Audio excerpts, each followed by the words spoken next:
What's happening, peeps? It's your boy Henry Wrestling, back at it again with another video, back at it again with another episode.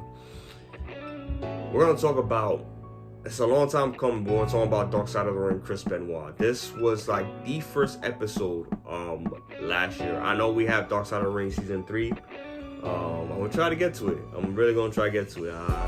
So far, they talked about Brian Pillman, Nick Gage.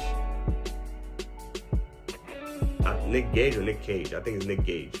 And I think the collision in Korea. I'll try to get to those as soon as possible, but I need to get this Chris Benoit, Dark Side of the Ring Chris Benoit out of the way. So, if you're new to this channel, hit the subscribe button, hit the notification bell, so every video I post, you'll be the first ones to know. And don't forget to hit the like button, because if you don't, the YouTube algorithm will not show my videos. This was one of the most unfortunate situations in wrestling, because we never expect this from Chris Benoit. We never expect him to not only take away his own life, but take away Nancy and Daniel, his second born son. I mean, a lot of people think he didn't do it. A lot of people think like it was an inside job or whatever, but honestly, we'll never know what really happened. Like, I was talking to some of my friends, some of my wrestling friends, and I'm like, where's the camera? Like, can they show the camera, you know? Instead of like the person or the author who said this, that, and the third, whatever the case may be, but I felt like they should have had, if there was cameras in the house, I felt like they should have see what really happened, what really caused all of this to happen. You know, it was sad. It was very sad that, you know, according to what the guy said on Dark Side of the Ring, that, you know, choked the heck out of Nancy Benoit. I think he gave a drug prescription to his son, and then he went down to his gym. Before that, he found out, I don't know what was his mind state, but he was finding out, what was the quickest way to break neck, went downstairs, took the cord out of the lap pool,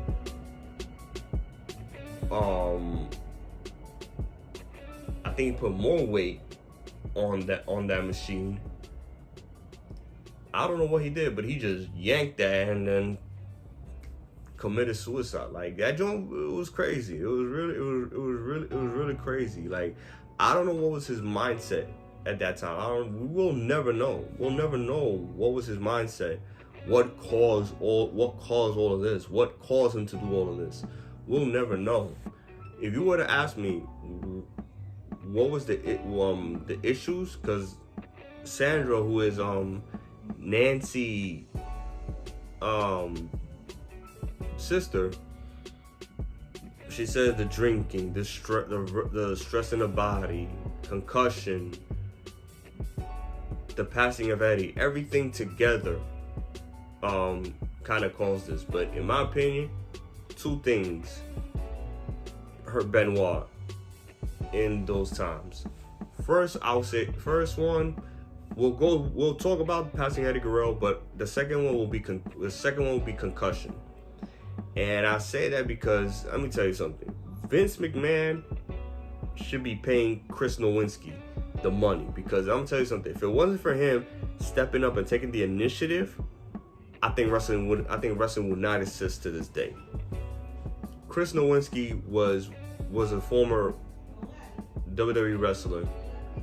He used to brag about, you know, that he graduated from Harvard University. He always be like, hey, what college you graduated? Oh, I graduated from Manhattan College. Oh, you did? Well, I graduated from Harvard University. How about them apples? How you like them apples? You know, things of that nature. But because of so many headshots, so many bad landings in his head, he had to stop wrestling, and then he started to study about the brain and things of that nature.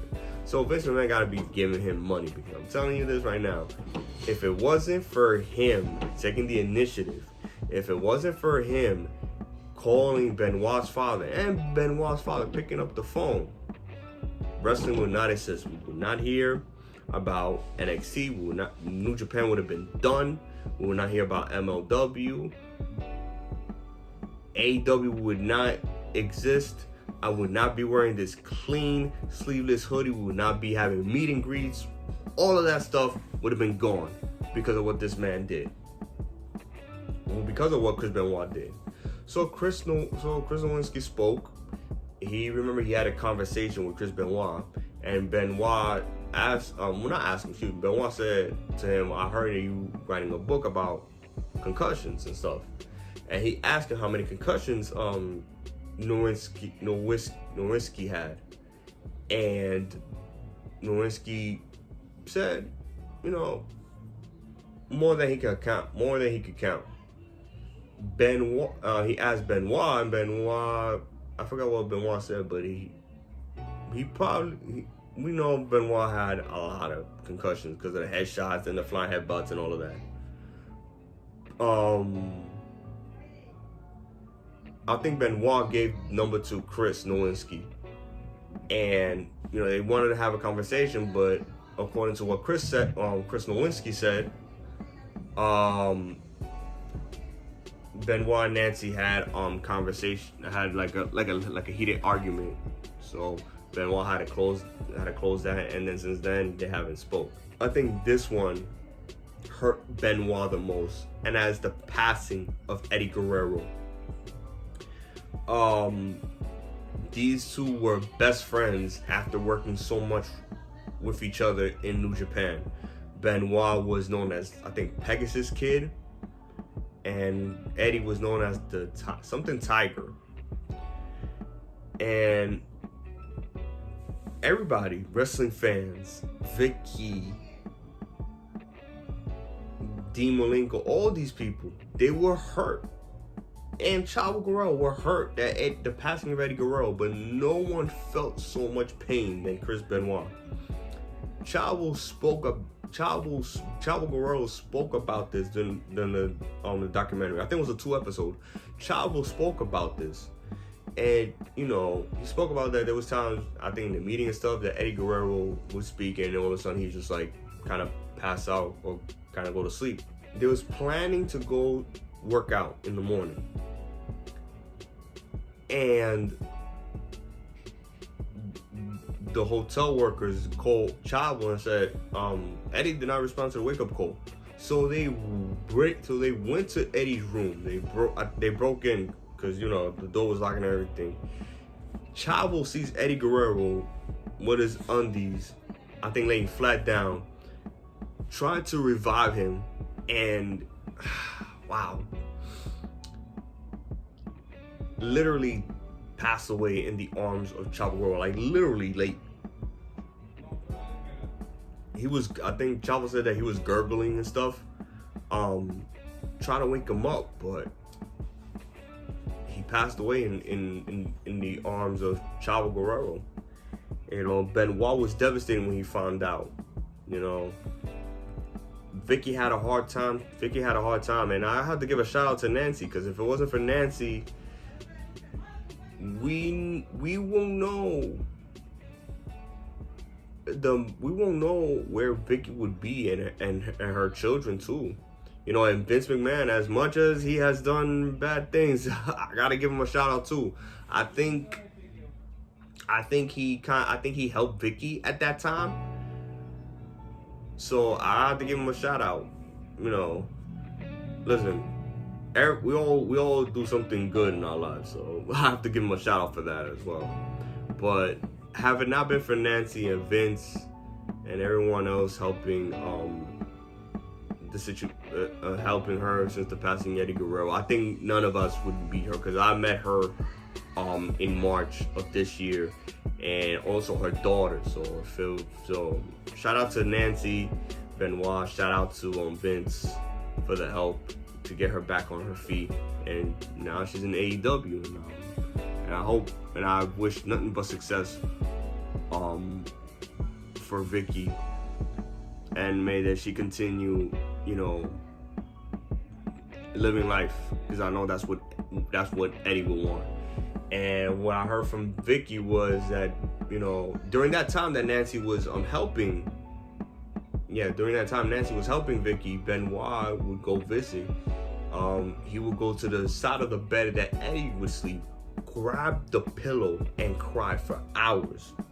He would go to the gym that Eddie had, and he would cry for hours.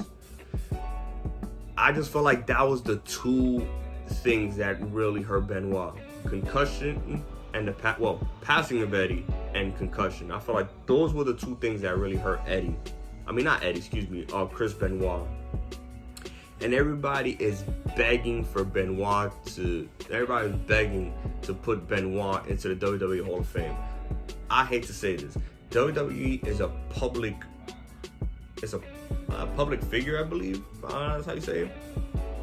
That man will never be in the Hall of Fame. As much as I loved him as a performer, you can't put him in the Hall of Fame. Paul Heyman, he spoke about Benoit. I think someone was like, yo, that's my boy. And Paul Heyman said, yo, if that's your boy, then forget you. Like, he cussed at him, but he just said, forget you. You know, so you can't put him in the Hall of Fame. You really can't. You know, it's unfortunate. This man belongs in the all-time greats, but because of the action that he took, 13 years ago, 14 years ago? I know it's over a decade, but because of the action that he took, he's not in the Hall of Fame. He's not going to be in the Hall of Fame. He will never be in the Hall of Fame. And the one that I wish that I could, like, hug is his son, his firstborn son, David Benoit. Like, I don't understand. Like, this kid had nothing to do with the situation of Chris Benoit. That kid has nothing to do. I know he looks like Chris Benoit, but that kid had nothing to do with the situation of Chris Benoit. That kid had nothing to do with the actions that Benoit took and the decisions that he took. Regardless CTE or not, this kid had nothing to do with what Benoit did. Nothing at all. Sorry about the background noise, guys, but that kid had nothing to do. And for people to look at him differently, that's messed up. But, you know, my condolences goes to the family, to Nancy's family, to Benoit's family, to his son, David, to the Guerreros, you know, losing one of the all-time greats, Eddie Guerrero, you know. But those are my thoughts on the documentary. If you have seen the documentary Chris Benoit, comment down below. Let me know what you think. And with that being said, guys, thank you guys for tuning in. Once again, it's going to be on YouTube, IGTV, and on my podcast. So subscribe to my YouTube, subscribe to my podcast, and like and comment the video. With that being said, guys, thank you guys for tuning in. I'll see you on the next episode. Any Wrestling out.